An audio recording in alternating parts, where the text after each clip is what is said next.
Hi everyone. तो ये series की पहली वीडियो है इकोनॉमिक सीरीज़ की एसएससी सीजीएल के लिए। तो इन केस आपको कोई भी डाउट हो, कोई भी कंफ्यूजन हो, तो आप कमेंट सेक्शन में पूछ सकते हैं और मैं उसे नेक्स्ट वीडियो में एड्रेस कर दूंगी। अगर आप बिगिनर है, आपको कोई चीज़ समझ में नहीं आ रही, और ये कम्प्लीटली फ्री है। ये सीरीज़ हम चला रहे हैं, तो अगर आपका प्यार दिखता रहा इस पे तो हम इसे और कंटिन्यू करेंगे और भी सब्जेक्ट्स में, ज्योग्राफी में, हिस्ट्री में। तो जो इकोनॉमी होती है उसमें तो आपको दो सर्कुलर फ्लोज देखने को मिलेंगे। दो मेन क्या होते हैं, एक फर्म्स होता है और एक हाउस होल्ड होती है जिनसे स्टार्ट होती है। तो जो फर्म्स होती है वो हाउस होल्ड को क्या करती है, वो फैक्टर पेमेंट प्रोवाइड करती है। फैक्टर्स की जो पेमेंट है वो प्रोवाइड करती है। और जो हाउस होल्ड है वो फर्म्स को क्या करते हैं कि इंटरडिपेंडेंस की तरह काम करती है, दोनों की दोनों। ये क्या करते हैं कि जो भी फैक्टर ऑफ प्रोडक्शन है वो प्रोवाइड करते हैं। फैक्टर ऑफ प्रोडक्शन, तो जो भी रिसोर्सेज फर्म्स को चाहिए होते हैं वो क्या करते हैं, वो हाउस होल्ड प्रोवाइड करते हैं। तो फैक्टर्स क्या होते हैं, चाहे वो लैंड हो, चाहे वो लेबर हो, वो हाउस होल्ड किसे प्रोवाइड करते हैं, फर्म को। चाहे वो कैपिटल हो, चाहे वो एंटरप्रेन्योरशिप हो। और इसके बदले में फर्म्स क्या करती है, फैक्टर पेमेंट, यानी कि अगर लैंड होगा तो उस पर क्या होगा, उस पर रेंट मिलेगा हाउस होल्ड को, रेंट होगा। और अगर लेबर होगी तो उसके लिए सैलरी या वेजेस मिलेगी, सैलरी या वेजेस मिलेगी। और अगर कैपिटल होगी तो उसके लिए क्या होगा, उसके लिए इंटरेस्ट मिलेगा। अगर एंटरप्रेन्योरशिप होगी उसके लिए क्या होगा, प्रॉफिट होगा। तो ये दोनों एक इंटरडिपेंडेंट होके काम करते हैं। अब हम देख लेते हैं कि जो 4 इम्पोर्टेंट फैक्टर ऑफ प्रोडक्शन है, तो ये एग्जाम में पूछ सकता है कि कौन कौन से फैक्टर ऑफ प्रोडक्शन है। तो उनमें क्या क्या आता है, सबसे पहले आता है लैंड, उसके बाद आता है लेबर, उसके बाद आता है कैपिटल, उसके बाद आता है एंटरप्रेन्योरशिप। तो लैंड में क्या क्या आता है, लैंड में कुछ भी आ सकता है जो कि नेचुरल से रिलेटेड हो, चाहे वो फॉरेस्ट हो, चाहे वो मिनरल्स हो। तो इसकी जो फैक्टर पेमेंट होगी, फैक्टर पेमेंट, तो लैंड पे फैक्टर पेमेंट क्या मिलेगी, लैंड पे फैक्टर मिलेगी। और रेंट और लेबर होगा, जो इनपुट प्रोवाइड, चाहे वो ह्यूमन हो, ह्यूमन जो हम, मतलब लेबर क्या होती है, जो इनपुट प्रोवाइड किया जाता है ह्यूमन द्वारा, उसको हम लेबर बोलते हैं, चाहे वो मेंटली हो, चाहे वो फिजिकली हो। तो इसके बदले में जो फैक्टर पेमेंट मिलेगी वो क्या होगी, वो होगी सैलरी होगी या वेजेस होंगी। कैपिटल में क्या आता है, कैपिटल में आता है कि जो भी मशीन्स है या बिल्डिंग्स है वो सब किस में आएगा, वो आएगा कैपिटल में। और इसके बदले इसमें क्या होगा, इसमें आपको मिलेगा फैक्टर पेमेंट के बदले इंटरेस्ट मिलेगा। और मशीन एंटरप्रेन्योरशिप में जो रिस्क टेकिंग एबिलिटी, ये क्या होगी, ये इंटेंजिबल होगी, यानी कि जिसे हम छू नहीं सकते, इंटेंजिबल होगी। और इसमें क्या मिलेगा, प्रॉफिट मिलेगा या लॉस होगा। तो ये एंटरप्रेन्योरशिप का पार्ट है।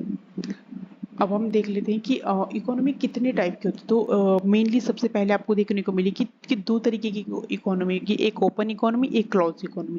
तो जो क्लोज इकोनॉमी होगी, ये तो कोई रियलिस्टिक एग्जांपल है नहीं, रियलिस्टिक नॉट रियलिस्टिक एग्जांपल है ये तो। क्योंकि इसमें आप क्या देखने को मिलेगी, जैसे हम इंडिया है और हम किसी से इंटरेक्ट ही ना करें, किसी बाहर की कंट्री से, तो इसमें आजकल तो ऐसी कोई कंट्री नहीं है जो किसी और कंट्री पे डिपेंडेंट ही ना हो। तो सोचो, हम सारी चीज़ें जो है अपने आप से ही फुलफिल करें, हमें बाहर इम्पोर्ट करने की ज़रूरत ही नहीं है। सोचो, अभी सिलेंडर का क्राइसिस देखने को मिला, क्या कोई कंट्री उससे बच पाई, कोई भी कंट्री नहीं बच पाई। तो आजकल के टाइम में कोई भी आपको क्लोज इकोनॉमी देखने को नहीं मिलेगी। इसमें क्या होता है, इसमें क्लोज इकोनॉमी में क्या होता है कि जो सेक्टर्स हैं वो आपस में ही बस इंटरेक्ट करते रहे, उन्हें बाहर जाने की ज़रूरत ही नहीं, अपने डोमेस्टिक टेरिटरी से, अपने देश की टेरिटरी से बाहर जाने की ज़रूरत ही ना हो। तो ऐसा पॉसिबल नहीं है आज के टाइम पे, तो ये अनरियलिस्टिक एग्जांपल है। ओपन इकोनॉमी में क्या होता है कि जैसे इंडिया की इकोनॉमी इंटरेक्ट कर रही है बाहर से, यूएसए से, ईरान से, चाइना से, रशिया से, तो इसको हम बोलते हैं ओपन इकोनॉमी।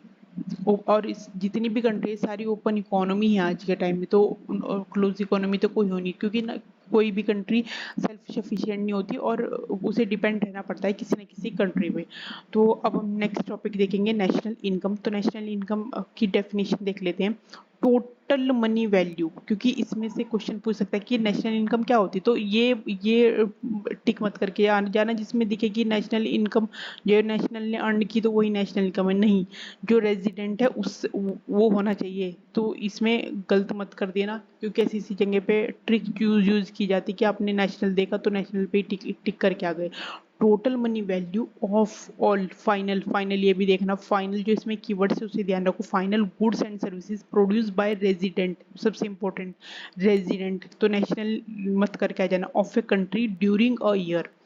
तो रेजिडेंट कौन हो सकता है, किसी दूसरी कंट्री का इंसान भी रेजिडेंट हो सकता है। सोचो कोई साउथ कोरियन इंजीनियर है और वो इंडिया में रह रहा है एक साल से ज्यादा तक, एक साल से more than year, more than year, वो एक साल से इंडिया में रह रहा है एम्प्लॉयमेंट के लिए, तो इसको हम क्या बोलेंगे, इंडियन रेजिडेंट। लेकिन वहीं कोई इंडिया का आदमी है और वो क्या कर रहा है, वो बाहर रह रहा है एम्प्लॉयमेंट के लिए। देखो एम्प्लॉयमेंट ध्यान रखना है आपको, एम्प्लॉयमेंट के लिए, ये नहीं कि स्टूडेंट को लिख दो या टूरिस्ट को लिख दो, एम्प्लॉयमेंट के लिए यूएसए में रह रहा है वो, तो वो इंडिया का रेजिडेंट नहीं है, भले ही वो इंडियन नेशनल है बट वो इंडिया का रेजिडेंट नहीं है।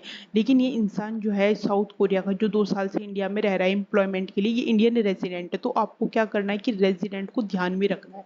जो रेजिडेंट जो इंडिया की टेरिटरी पे इंडियन रेजिडेंट ने काम किया 2 साल तक, उसको हम बोलेंगे रेजिडेंट। मतलब एक साल से ज्यादा होना चाहिए, 2 साल कोई गारंटी नहीं है, एक साल से ज्यादा होना चाहिए और इंडिया में एम्प्लॉयमेंट के लिए उसको हम रेजिडेंट बोलते हैं।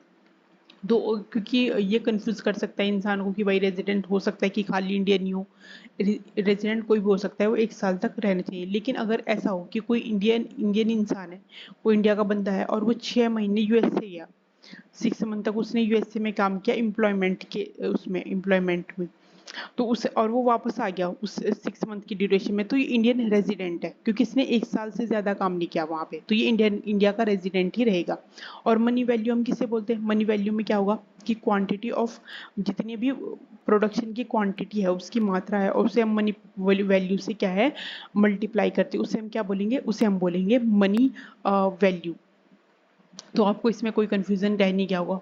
तो अब हम देखते हैं कि नॉमिनल और रियल में क्या फर्क होता है। तो नॉमिनल और रियल में जो डिफरेंस है, देखो ये किसी भी कहीं पे भी आपको किसी भी जगह दिखे कि नॉमिनल वर्सेस रियल क्या होता है, तो नॉमिनल वो चीज होती है जो विदाउट इन्फ्लेशन एडजस्टेड, जिसमें इन्फ्लेशन को एडजस्ट नहीं किया जाता, और रियल क्या होती है जिसमें इन्फ्लेशन को एडजस्ट किया जाता है, उसको हम क्या बोलते हैं, उसको हम बोलते हैं रियल। तो नॉमिनल में चाहे वो अनएम्प्लॉयमेंट में किसी भी चीज में आपको नॉमिनल दिखा, इसका मतलब वो उसमें इन्फ्लेशन एडजस्टेड है ही नहीं। तो अभी हम 2 एग्जाम्पल देखेंगे ताकि आप कंफ्यूज ना हो। तो नॉमिनल और रियल में क्या फर्क होता है, तो नॉमिनल में क्या होगा कि जो क्वांटिटी होगी, जिस तरह हमने कोई कार प्रोड्यूस हुई, उसकी क्वांटिटी भी उसी साल की होगी और उसका जो प्राइस भी होगा वो उसी साल का होगा। तो सोचो 900 कार प्रोड्यूस हुई और वो एक कार 12 लाख की है, 12 लाख की है, तो टोटल कितना हुआ 108 करोड़, 108 करोड़। तो लेकिन वही रियल में क्या होगा, रियल में क्या करेंगे हम, रियल में हम क्वांटिटी तो सेम रखेंगे, क्वांटिटी जो है वो करंट ईयर की रखेंगे, लेकिन प्राइस किसका रखेंगे, बेस ईयर का रखेंगे, प्राइस किसका रखेंगे हम, बेस ईयर का। तो क्वांटिटी तो जो है वो क्वांटिटी हमने रखी करंट ईयर की, और जो प्राइस रखा वो रखा बेस ईयर का। तो 10 लाख, यहाँ पे जो इकोनॉमी हो रही है वो हो रही है 100 करोड़। देखो आपको यहाँ पे एक लार्ज डिफरेंस देखने को मिलेगा, ये क्या हुई, ये हुई क्वांटिटी और ये क्या हुआ प्राइस, ये क्या हुआ क्वांटिटी और ये हुआ प्राइस।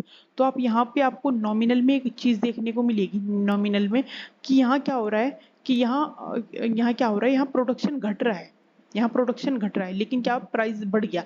और यहाँ एक्चुअल जीडीपी की क्या दिख रही है आपको, जीडीपी क्या दिख रही है, बढ़ती हुई दिख रही है। लेकिन वहीं क्या हो रहा है, रियल में क्या देखने को मिल रहा है कि भाई क्वांटिटी तो ज्यादा है, क्वांटिटी जो चीज हमने प्रोड्यूस करी उसकी क्वांटिटी तो ज्यादा है और प्राइस क्या है, प्राइस कम है। और यहाँ पे जीडीपी ऐसा लग रहा है कि जीडीपी हमारी घट रही है, बट एक्चुअल क्या हो रहा है, एक्चुअल प्रोडक्शन इंक्रीज हो रहा है, जो प्रोडक्शन है वो इंक्रीज हो रहा है। यहाँ पे जो है एक फॉल्स इमेज देखने को मिलेगी आपको जीडीपी की। तो आप कभी भी किसी चीज़ के आपको कि भाई जीडीपी बढ़ रही है, इसका मतलब अगर वो उसमें आपको देखने को मिलेगा कि वो नॉमिनल है या रियल है। तो जीडीपी बढ़ने का मतलब ये नहीं है कि भाई उसमें एक्चुअल प्रोडक्शन ही ज़्यादा हो रहा है।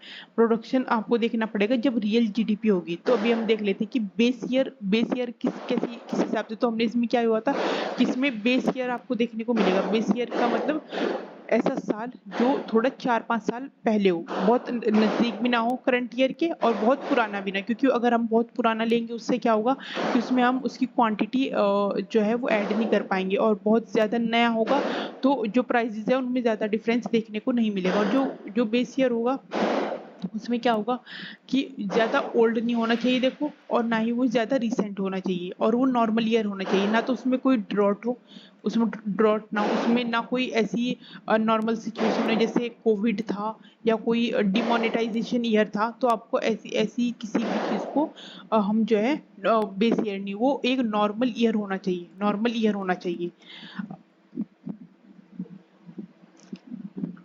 और फाइनल, अब हम देखते हैं कि फाइनल और इंटरमीडिएट गुड्स कौन सी होती है। फाइनल गुड्स कौन सी होती है कि जो बिल्कुल अपनी आइडेंटिटी ख़त्म कर दी उसने, आइडेंटिटी उसकी ख़त्म ही हो गई। तो उसको हम क्या बोलेंगे, जैसे हमने कोई ब्रेड खाया तो वो हमारे लिए फाइनल गुड है। लेकिन वही गुड अगर कोई रेस्टोरेंट ओनर उसका उसे यूज़ कर रहा है तो वो उसके लिए एक इंटरमीडिएट गुड है, वो एक उसके लिए इंटरमीडिएट गुड है। तो सेम चीज़ को आपको देखना है कि उसका कंज्यूमर, उसका एंड कंज्यूमर है कौन। फाइनल गुड भी दो तरीके की देखने को मिलेगी। एक होगी कंज्यूमर गुड, एक होगी कंज्यूमर गुड जैसे हमने खा ली तो वो खत्म हो गई। लेकिन एक होगी कैपिटल, यानी कि किसी चीज़ को प्रोड्यूस, अगर हमने कोई मशीनरी लगाई और उसे प्रोड्यूस करने के लिए और ज़्यादा सामान उससे प्रोड्यूस हो रहा है, और वो अपनी आइडेंटिटी, कैपिटल में क्या होगी, अपनी आइडेंटिटी लूज नहीं होगी। लेकिन इंटरमीडिएट में और कैपिटल में आपको यही देखने को मिलेगा। इंटरमीडिएट में उसकी आइडेंटिटी लूज हो जाएगी, आइडेंटिटी लूज हो जाएगी। लेकिन इसमें कैपिटल में आइडेंटिटी लूज नहीं होगी, और उससे आप और ज़्यादा चीज़ प्रोड्यूस कर सकते हो। अब जीडीपी और जीडीपी क्या है, जो ग्रोस डोमेस्टिक प्रोडक्ट है, जो total money value final goods of during adjusted for, not adjusted for, without adjusting for depreciation. तो इसमें क्या कि जो डोमेस्टिक टेरिटरी में हमने कोई भी एक साल के दौरान प्रोड्यूस की, मतलब 1 अप्रैल से लेके 31 मार्च तक जो भी फाइनेंशियल ईयर जो आपको पता होगा उसके दौरान हमने जो भी प्रोड्यूस की बिना डेप्रिसिएशन के। डेप्रिसिएशन मतलब क्या होगा, किसी भी चीज़ में नुकसान होना सिंपली। यानी कि अगर हमारा फ़ोन है और उसकी उसमें सर्विस का उसमें कुछ टूट फूट जाए, उसे भी हम डेप्रिसिएशन बोलते हैं। किसी भी चीज़ का डेप्रिसिएशन होगा। तो ग्रॉस ग्रॉस एक डिफरेंस समझ लो, जो ग्रॉस है उसमें क्या होगा कि हम उसमें एडजस्ट नहीं करते कोई भी नुकसान। उसमें कोई नुकसान या कोई भी चीज़, जैसे हमने कोई पढ़ाई करी और हमने उसमें फ़ोन के आवर्स भी ऐड कर लिए तो वो होगा हमारा ग्रॉस। लेकिन अगर नेट स्टडी किसे बोलेंगे, हम नेट स्टडी जब हमने उनके फ़ोन के घंटों को माइनस कर दिया उसको हम बोलेंगे नेट स्टडी। तो किसी भी चीज़ में आपको ग्रॉस देखना हो, आपको उसमें से माइनस जो भी नुकसान हो, जो भी टाइम बर्बाद हुआ या जो भी चीज़ उसमें हुई उसको हम बोलते हैं उसको हम ग्रॉस बोलेंगे। लेकिन अगर हमने उस नुकसान को घटा दिया, उसे माइनस कर दिया, तो उसको हम बोलेंगे नेट। तो जब आप जीडीपी देखोगे तो उसमें एडजस्टेड नहीं होता, कोई भी नुकसान हो तो उसमें बस जो प्रोड्यूस हुआ वो सब रहता है। लेकिन जब आप ग्रोस नेशनल प्रोडक्ट देखोगे तो ग्रोस नेशनल प्रोडक्ट में आपको क्या देखना पड़ेगा कि जैसे इसमें होगा ग्रॉस, ये नेट से एडजस्टेड नहीं है। तो आप इनको यही तीनों के तीनों को यही समझ सकते हो, इनमें कोई ज़्यादा डिफरेंस है नहीं। तो ग्रोस में तो जो जितना भी था इसकी सबसे ज़्यादा, ये आपको सबसे ज़्यादा दिखेगा ग्रोस डोमेस्टिक प्रोडक्ट, मतलब आपकी डोमेस्टिक टेरिटरी में जितना भी उसकी final value without adjusting for inflation depreciation, ये हो गया जीडीपी। लेकिन जीएनपी में क्या होगा कि जैसे हमने नेशनल ग्रोस नेशनल प्रोडक्ट, इसमें क्या होगा कि जो जैसे इंडिया में कोई कंपनी या कोई आदमी उसने काम किया और वो इंडिया से बाहर अपना पैसा ले गया, और वहीं इंडिया के बहुत सारे नेशनल जो बाहर से इंडिया में पैसा भेज रहे हैं, उन दोनों का जो माइनस करके आएगा उसको हम बोलते हैं net factor income from abroad. तो वो ये इंडिया में वैसे आपको दिखेगा कि इंडिया के तो बहुत सारे लोग बाहर काम करते हैं, तो इंडिया में तो ये रेमिटेंसेस ज़्यादा होना चाहिए, लेकिन ऐसा नहीं होता। क्योंकि इंडिया में जो है कंपनी बाहर की ज़्यादा काम करती है, वो प्रॉफिट सारा ले जाती है, इसलिए ये माइनस में ही रहता है। तो नेट फैक्टर इनकम अब्रॉड इसको हम बोलते हैं ग्रोस नेशनल प्रोडक्ट, यानी कि इंडिया में जितने लोगों ने बाहर के काम किया वो अपना पैसा ले गया, और जो बाहर से जो पैसा था वो इंडिया में लाए, उनके दोनों का जो डिफरेंस आया उसको बोला हमने net factor income from abroad. तो इसमें एडजस्टेड है वो, उसमें जीडीपी में एडजस्टेड नहीं, जीएनपी में ये सब एडजस्टेड है। और नेट क्या होता है कि हमने डेप्रिसिएशन भी माइनस कर दिया, ग्रॉस से हम नेट पे आ गए, तो इसमें क्या हुआ, हमने डेप्रिसिएशन को माइनस कर दिया। तो सब ये जितने भी हम जैसे जीडीपी से जीएनपी पे जाएंगे, ये उतना ही रिफाइन होता जाएगा, मतलब उतना ही हम नुकसान को जो भी है हमें रियल वैल्यू मिलेगी। मतलब एनएनपी में जो है एक जो कंट्री के अंदर प्रोड्यूस हो रहा है उसकी सबसे अच्छी वैल्यू मिलेगी। तो हमने क्या करा कि जीएनपी में से डेप्रिसिएशन को माइनस कर दिया, तो हमें क्या मिला, एनएनपी मिला, नेट नेशनल प्रोडक्ट। तो सबसे अगर आपको बिल्कुल ओरिजिनल किसी कंट्री की कि भाई इस कंट्री में क्या प्रोड्यूस हो, अगर ओरिजिनल वैल्यू देखनी हो आपको, तो ये है एनएनपी। लेकिन कंट्री से सबसे ज़्यादा कंट्री जिसे यूज़ करती है वो है जीडीपी। तो डोमेस्टिक टेरिटरीज में आप देखोगे कि जब आपने कहीं पे भी पढ़ोगे इन डेफिनेशन में कि डोमेस्टिक टेरिटरी में प्रोड्यूस किया गया है, तो उसमें क्या क्या आता है। तो डोमेस्टिक टेरिटरी में आता है कि जो टेरिटरी है पॉलिटिकल फ्रंटियर के दौरान जो होती है, जो उसके वाटर है, टेरिटोरियल वाटर है, उसको हम डोमेस्टिक टेरिटरी बोलते हैं। इसमें क्या क्या आता है, शिप्स आते हैं, एयरक्राफ्ट आते हैं जो ऑपरेट करते हैं रेजिडेंट इंडिया की कंट्री में, और फिर क्रूड ऑयल जो नेचुरल गैस रिजर्व्स हैं वो कंट्रीज इंटरनेशनल वाटर में ऑपरेट करती हैं। एम्बेसीज, कॉन्सुलेट्स, मिलिट्री, वो सब क्या होते हैं, वो भी इसी में ही आते हैं डोमेस्टिक टेरिटरी में। जैसे इंडिया की एम्बेसी क्या है, इंडिया की एम्बेसी यूएसए में है, वो भी इंडिया के डोमेस्टिक उसमें आएगी। तो नेशनल इनकम की कैलकुलेशन किसने स्टार्ट किया था, 1948-49 में वीके राव ने किया था, और इसे जो है दादा भाई नौरोजी ने फर्स्ट कैलकुलेट किया था नेशनल इनकम को। और जो दादा भाई नौरोजी थे वो थे first calculator poverty level in India. तो ये फैक्ट्स हैं, इनको भी याद रखो साइड बाय साइड। जो इंडिया में नेशनल इनकम को कैलकुलेट करता है वो सीएसओ करता था पहले, ये गलत लिखा है, सीएसओ करता था, लेकिन अब कौन करता है, एनएसओ, नेशनल स्टैटिस्टिकल ऑफिस। तो ये इंडियन जीडीपी को कितने पार्ट में डिवाइड, 3 सेक्टर्स में डिवाइड करता है, जो कि है प्राइमरी जिसमें एग्रीकल्चर या उससे रिलेटेड, और सेकेंडरी जिसमें आपको मैन्युफैक्चरिंग या उससे, और थर्ड है टर्शियरी जिसमें सर्विसेज से रिलेटेड होगा। तो जो प्राइमरी सेक्टर है, प्राइमरी सेक्टर में क्या होगा कि इंडिया की चाहे उसमें जीडीपी तो कम होगी, ये जीडीपी में तो क्या कर रहा है, कंट्रीब्यूट कम कर रहा है, बहुत कम, यानी कि 14-15% करेगा। लेकिन एम्प्लॉयमेंट में क्या है, एम्प्लॉयमेंट में बहुत ज़्यादा, इंडिया की अभी भी 45% पॉपुलेशन किस में है, अभी भी आपको एग्रीकल्चर में देखने को मिलेगी, प्राइमरी सेक्टर में। तो इसमें क्या है, एग्रीकल्चर है, फिशिंग है, फॉरेस्ट्री है, ये प्राइमरी सेक्टर में आते हैं। एग्रीकल्चर, फॉरेस्ट्री, फिशिंग, माइनिंग, ये सब के सब किस में आ रहे हैं, इसमें आपको क्या याद रखना है, इसमें ये जीडीपी में तो कम कंट्रीब्यूट कर रहा है, लेकिन एम्प्लॉयमेंट में ज़्यादा कंट्रीब्यूट कर रहा है। अब हम आते हैं सेकेंडरी में। तो सेकेंडरी सेक्टर में क्या आपको देखने को मिलेगा, जितनी भी मैन्युफैक्चरिंग यूनिट है, कंस्ट्रक्शन है, वो सब किस में आएगा, वो आएगा सेकेंडरी सेक्टर में। पब्लिक यूटिलिटीज, चाहे वो electricity, gas supply, water supply, वो किस में आता है, वो सब आते हैं सेकेंडरी सेक्टर में। तो इंडिया में जो है, इंडिया का मैन्युफैक्चरिंग सेक्टर ज़्यादा डेवलप्ड नहीं है, तो जो इंडिया के लोग थे वो कभी एग्रीकल्चर से जो है शिफ्ट होके मैन्युफैक्चरिंग में नहीं आ पाए। उसमें क्या हुआ कि जो भी जैसे कोई कंट्री होती है तो उसमें डेवलपमेंट होता है, तो सबसे पहले क्या होती है, वो एक एग्रीकल्चरली डोमिनेटेड कंट्री होती है, एग्रीकल्चरली डोमिनेटेड, लेकिन धीरे धीरे क्या होता है कि वो मैन्युफैक्चरिंग की तरफ बढ़ती है। जैसे चाइना का एग्जांपल देखो, और फिर उसके बाद क्या करती है कि वो सर्विसेज में जाती है, सर्विसेज सेक्टर में। तो जितनी भी डेवलप्ड कंट्री वो सर्विसेज में गई। लेकिन इंडिया में क्या हुआ, इंडिया में ये मैन्युफैक्चरिंग डेवलप ही नहीं हो पाया। इंडिया में क्या हुआ, ये पार्ट स्किप हो गया, डायरेक्टली एग्रीकल्चर से क्या हुआ, सर्विस सेक्टर में शिफ्ट देखने को मिला। तो जो इंडिया में आज है, इंडिया में जो सबसे ज़्यादा जीडीपी में कंट्रीब्यूट करता है वो कौन सा है, सर्विसेज सेक्टर। इंडिया में सबसे ज़्यादा 54% या 55%, मतलब इतना एवरेज लेके चलो आप, ये सबसे ज़्यादा सर्विस सेक्टर में। और लेकिन एम्प्लॉयमेंट के मामले में इतना नहीं है, ये एम्प्लॉयमेंट के मामले में काफ़ी कम है, एम्प्लॉयमेंट के मामले में सबसे ज़्यादा एग्रीकल्चर सेक्टर है। तो इसमें क्या आपको सर्विसेज देखने की मिलेगी जो इंटेंजिबल है, इंटेंजिबल मतलब जिनको आप ज़्यादा, जिनको टच नहीं करती, वो आपको देखने को मिलेगी। पर जो फिजिकल फॉर्म में जैसे फाइनेंशियल सेक्टर है, ट्रांसपोर्टेशन है, कम्युनिकेशन है, आईटी है, पब्लिक एडमिनिस्ट्रेशन है, वो आपको देखने को मिलेगी। और जो है वो मैन्युफैक्चरिंग में आपको कौन सी सर्विसेज देखने को मिलेगी ज़्यादा? जो सेल्फ एम्प्लॉयड, वो भी अनऑर्गेनाइज्ड सेक्टर में, अनऑर्गेनाइज्ड सेक्टर की सर्विसेज आपको देखने को मिलेगी।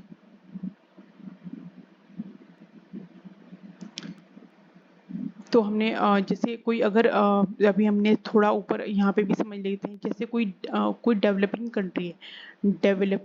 कंट्री है, तो उसमें सबसे पहले क्या होगा, उसमें एग्रीकल्चर होगी। एग्रीकल्चर से क्या होगा, वो धीरे धीरे शिफ्ट होंगे मैन्युफैक्चरिंग की तरफ।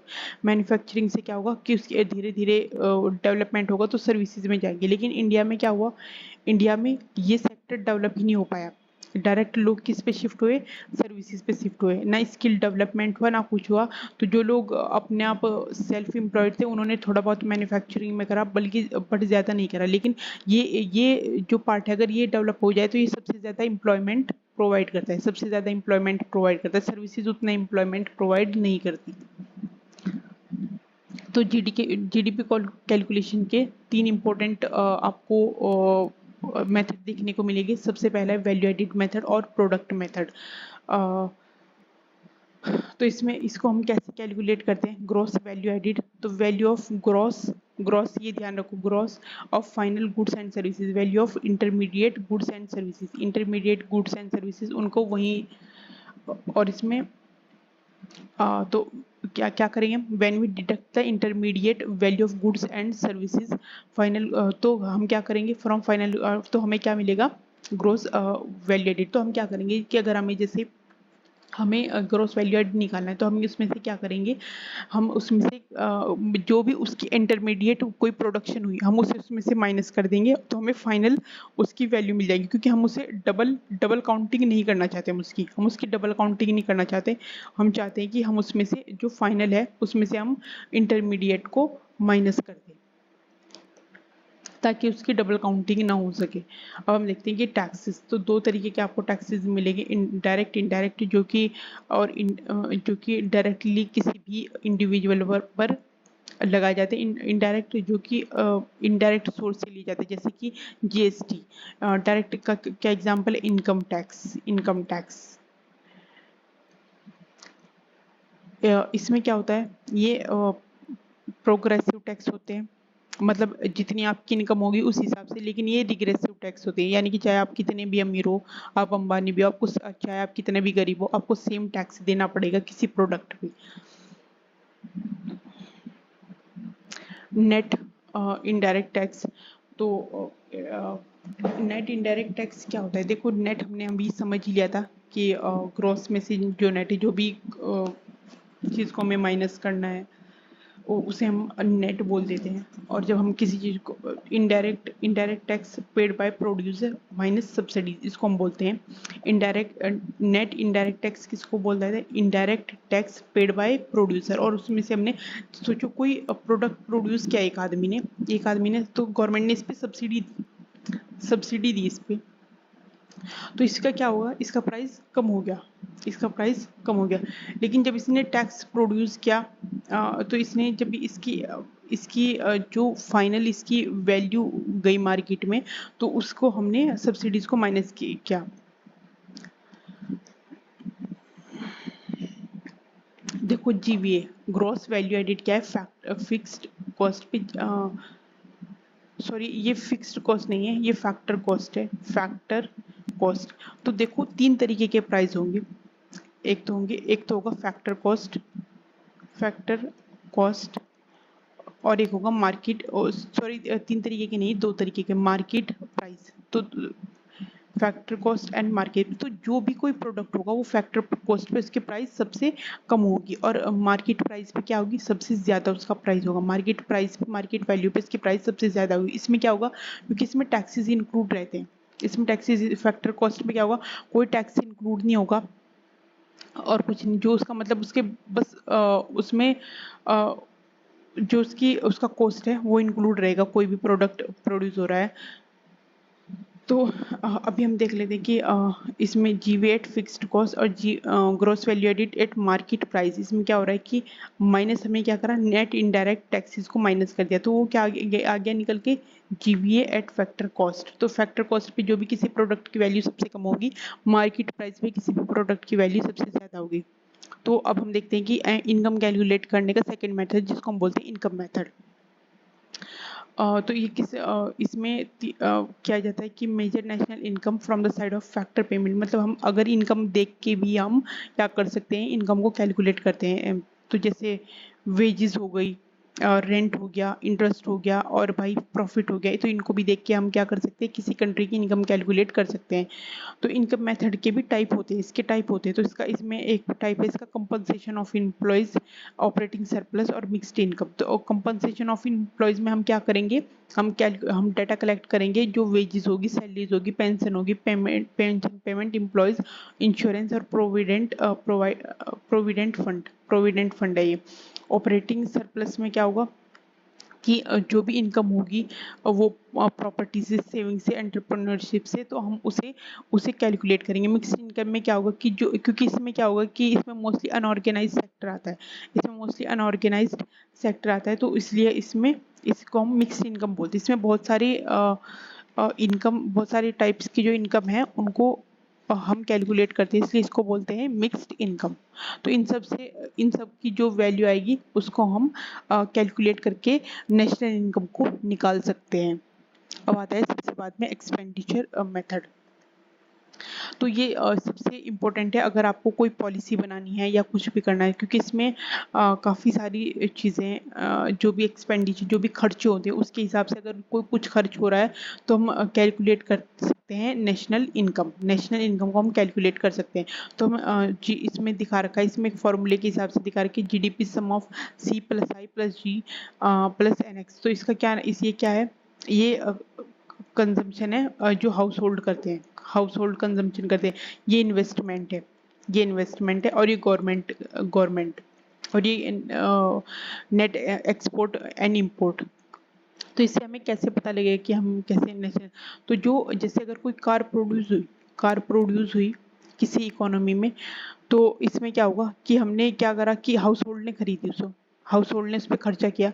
जो एक इन्वेस्टर है उसने उसे एक टैक्सी की तरह यूज़ किया, उसने इसे टैक्सी, उसने कार खरीदी और उसे टैक्सी की तरह यूज़ किया। गवर्नमेंट ने किसी पब्लिक ट्रांसपोर्ट के लिए यूज़ किया, पब्लिक ट्रांसपोर्ट के लिए यूज़ किया, और वो कुछ कार थी वो प्रोड्यूस होके हमने एक्सपोर्ट कर दी। तो हमने कुछ चीज़ होगी जो इंपोर्ट करी गई, तो हमने उसे माइनस कर दिया उससे। तो आप इसमें देखो फ़ायदा क्या है अगर हम इस मेथड को यूज़ करते हैं, कि अगर हमें ऐसा पता लग रहा है कि हाउस होल्ड ने क्या करा कि ये कार जो है खरीदनी कम कर दी, मतलब अगले साल क्या हुआ कि कम कर दी, तो हमें क्या लगा कि कहीं ना कहीं हो सकता है कि सैलरी कम हो या अनएम्प्लॉयमेंट चल रहा हो मार्केट में, तो हाउस होल्ड ने अगर कम खरीदी कार्स, तो हम देख सकते हैं। फिर पता लगा कि हमने देखा कि जो जो टैक्सीज है, जो लोग खरीद रहे थे, इन्वेस्ट कर रहे थे इसमें, वो भी कम हो गई, वो भी जो गवर्नमेंट है उसने भी कम जो है इस पे स्पेंड किया। तो कहीं ना कहीं मार्केट में क्या क्या हो रहा है, इकोनॉमी में, इकोनॉमी स्लो डाउन की तरफ जा रही है, स्लो डाउन की तरफ। तो इससे ये एक इम्पोर्टेंट मेथड है किसी भी पॉलिसी, जैसे फिजिकल पॉलिसी के लिए या मॉनेटरी पॉलिसी के लिए, एक्सपेंडिचर मेथड एक इम्पोर्टेंट मेथड है। उससे आप पता लगा सकते हो कि इकोनॉमी का क्या हाल चल रहा है। तो हम देखते हैं कि एक्चुअल जीडीपी और पोटेंशियल जीडीपी में क्या डिफरेंस है। तो एक्चुअल जीडीपी तो मतलब जो जीडीपी अभी है, लेकिन पोटेंशियल जीडीपी में क्या होता है कि अगर हमने जितने भी सारे रिसोर्सेज है उन्हें उनकी फुलेस्ट पे हमने फुलेस्ट पे यूज़ किया, तो उससे जो जीडीपी आएगी वो होगी, हमने जितने भी ह्यूमन रिसोर्सेज या कोई भी रिसोर्सेज को हमने पूरी तरीके से यूज़ किया, उसके बाद जो जीडीपी आएगी वो होगी potential GDP, potential GDP. GDP at PPP और मार्केट एक्सचेंज रेट, परचेजिंग, इसको हम बोलते हैं परचेजिंग पावर पैरिटी। तो इसमें हम एक चीज़ से इसमें हम जीडीपी को डिफरेंशिएट करते हैं मार्केट एक्सचेंज, ये इसको बोलते हैं मार्केट एक्सचेंज पे। तो मैं आपको एक इसके बीच में डिफरेंस बता दूं। तो परचेजिंग पावर पैरिटी क्या होती है देखो मार्केट एक्सचेंज क्या होता है, जैसे $1 है, उसके बी वैल्यू चल रही है 90 रुपए, राइट। तो आप इसे एग्जांपल के तौर पे लेके चलो। और जो परचेजिंग पावर पैरिटी क्या होता है कि अगर जो जो कंजम्पशन बास्केट है उसके हिसाब से होता है, कंजम्पशन बास्केट के हिसाब से होता है ये। तो इसमें क्या होगा कि अगर कोई सोचो हम बर्गर खा रहे हैं, हम इंडिया में और यूएसए में, हमें दो कंट्री की परचेसिंग पावर पैरिटी कंपेयर करनी, तो हम एक ऐसी चीज लेंगे जो दोनों कंट्रीज में कंज्यूम होती हो, मतलब सेम होनी चाहिए, वो कॉमन होनी चाहिए दोनों कंट्री में। तो हमने बर्गर लिया, वो इंडिया और यूएसए में हमने उसे कंपेयर किया, तो इंडिया में उसकी यूएसए में वैल्यू देखेंगे और इंडिया में उसकी वैल्यू देखेंगे हम। तो हम उसे अगर यूएसए में वो प्रोड्यूस हो रहा है मतलब $1 में, $1 का हमें बर्गर मिल रहा है, और वहीं क्या इंडिया में उसकी वैल्यू क्या है, 2। तो मतलब हम कितने, हम 4-5 बर्गर खरीद सकते हैं इंडिया में उसके, राइट। तो इसमें इंडिया की क्या हुई, इंडिया की परचेसिंग पावर पैरिटी ज्यादा हुई, तो इंडिया इस हिसाब से ज्यादा, मतलब हम हमारी वैल्यू ज्यादा हुई। लेकिन वहीं क्या होगा, जैसे $1 है उसकी, तो इंडिया की जो मार्केट एक्सचेंज में वहां पे वैल्यू क्या हुई, वैल्यू कम हुई। तो जो पीपीपी है इंडिया का जो पीपीपी है वो ज्यादा है मार्केट एक्सचेंज रेट के हिसाब से। यहाँ हम $1 से कम चीजें खरीद पाएंगे, $1 से, और यहाँ पे क्या होगा, $1 से ज्यादा चीजें खरीद पाएंगे। जीडीपी पर कैपिटा क्या होती है कि जैसे इंडिया है, मतलब जीडीपी पर कैपिटा कुछ नहीं है, एक पॉपुलेशन है। पॉपुलेशन को हमने उसके जो है उसकी जितनी जीडीपी है उससे डिवाइड कर दिया, तो जो आया उसको हम बोलते हैं जीडीपी पर कैपिटा। तो इसको सिंपली ऐसे समझो कि जैसे एक घर है, एक घर में आदमी है, किसी घर की जो मंथली इनकम है वो है 50,000, लेकिन उस घर में केवल आदमी ही 2 है। तो इससे क्या हुआ, ये 25,000 हो गई दोनों पे। लेकिन वहीं पे क्या है कि एक घर है, उसकी सैलरी है 1 लाख, 1 लाख, लेकिन इस घर में आदमी कितने हैं, इस घर में आदमी है 5 लाख, तो इसकी कितनी होगी, 20,000। तो मतलब यहाँ पे क्या हुआ, यहाँ पे आपको लग रहा होगा कि भाई कितनी, इनकी तो सैलरी 1 लाख है, लेकिन क्या हुआ, ये डिवाइड हो गया, कम हो गई नहीं। तो अगर आप किसी भी कंट्री की देखो कि भाई जीडीपी ज्यादा है, तो उस पर बहुत खुश नहीं हो जाया करो, वहां पे जाके देखो कि वहाँ की पॉपुलेशन कितनी है। तो पॉपुलेशन सोचो, सिंगापुर कितनी छोटी कंट्री है, वहाँ की आपको ऐसा लगे कि जीडीपी तो बहुत कम है, लेकिन जब आप उसे पर कैपिटा के हिसाब से देखोगे तो वहाँ की जीडीपी बहुत ज्यादा हाई है। तो इंडिया जैसी कंट्री है, तो इंडिया की अगर जो क्योंकि लोग ज्यादा हैं तो जीडीपी ऑटोमेटिकली ज्यादा देखने को मिलेगी यहाँ पे, ऑटोमेटिकली ज्यादा देखने को मिलेगी। लेकिन आप जब पर कैपिटा के हिसाब में देखोगे तो इंडिया की बहुत ही हालत खराब है, मतलब जीडीपी के मामले में पर कैपिटा के बहुत ज्यादा। और जीडीपी, तो हम एक मिनट जीडीपी डिफ्लेटर भी देख लेते हैं। डिफ्लेटर,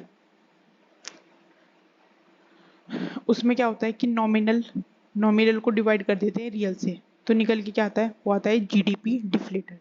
और थैंक यू सो मच। अगर आपको ये वीडियो अच्छी लगी तो ज़्यादा से ज़्यादा शेयर करना, और अगर आपको कोई भी डाउट हो तो आप पूछ सकते हो मेरे से कमेंट सेक्शन में।